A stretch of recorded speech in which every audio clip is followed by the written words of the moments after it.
It's the best private school you can go to where everyone's together, you get great classes, you get lots of good opportunities, you have a mentor, counselor, you have teachers that always help you. They come from homes, many of them have maybe 12, 15 living in a two-bedroom house.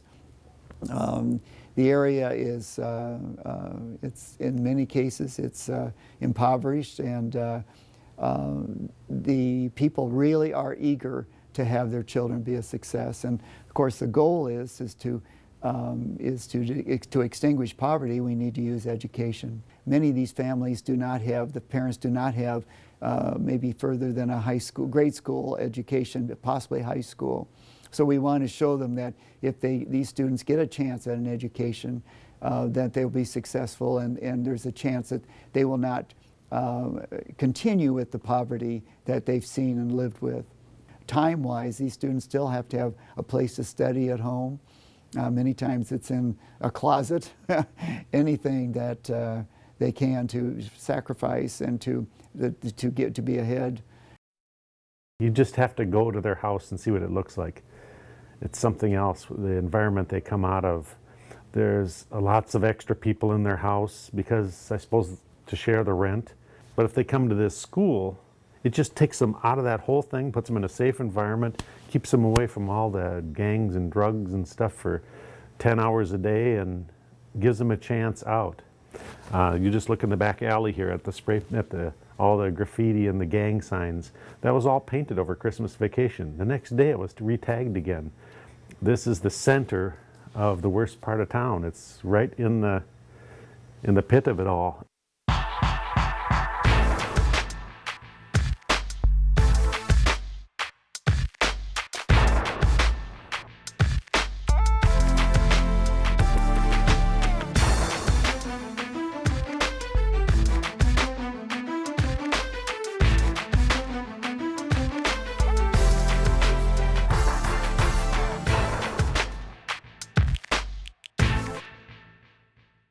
And these kids have to live in this area, go to and from school in this area, but once they get inside this fenced area, they're safe.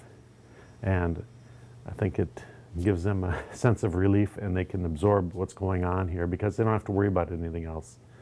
Because a lot of them come from broken households, and there's one kid where his mother died. The student's cousin was killed in a drive-by shooting. This community had the highest density, coupled with the highest crime rate and the highest poverty level in the city of San Diego. This is a very high crime area, and the crimes that happen here are violent crimes for the most part. Many times the parents of our students haven't even gone to high school. Well, I want to try my best for the school because I want to make my brothers proud, and especially the one that passed away. He was 26. My dad, he passed away when I was 4. In my house, we have about 17 people living there, including me. Nativity Prep Academy is about transforming lives, and in the process about transforming a whole community. The area surrounding our school, Southeast San Diego, is just decimated. Our first day here, I saw a prostitute arrested right on our fence. I mean, she was leaned up right against our fence when she was arrested. One of our students witnessed his father's murder. I've seen the homeless drunk at noon, the helicopters flying overhead all night long, the shootings. Without a quality education, what are their alternatives? There's drugs, the gangs, violence, teenage pregnancy, alcoholism, welfare dependency, jail.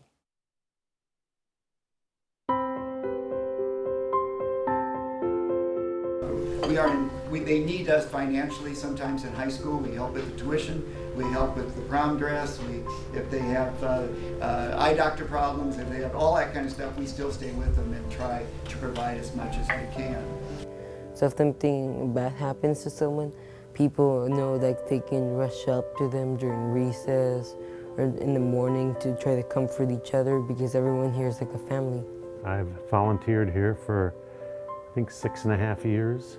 And I enjoy it a lot. It's the most rewarding thing I do. The thing that first impressed me when I came to the school, started working here years ago, volunteering, is they look at you right in the eye. Hello, Mr. K. They shake your hand with a firm handshake, but then you see how it affects the rest of the family. You go into the house and the little brother and the little sister look at you in the eye and shake your hand and say, Mr. K. You go, oh my gosh, this isn't just about this student, it's about the rest of the kids in his family. It's affecting that whole family. And it's just a bright spot in a real grim area.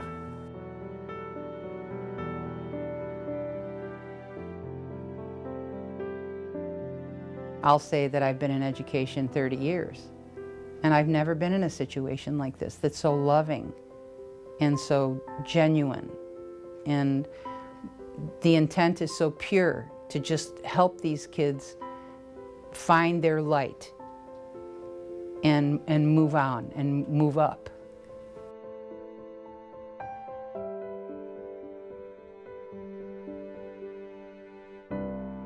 Our goal is to see every one of our students in college, graduating from college, and becoming leaders in this community.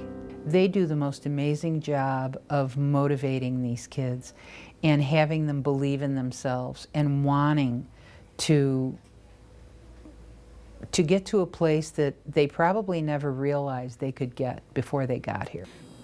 Brian empezaba con malas compañías, sí. Entonces yo vi la oportunidad en Nativity porque de que era una seguridad que él iba a estar ahí.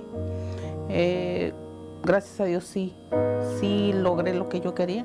And she was scared that her son wasn't in the streets, joining gangs or doing anything bad.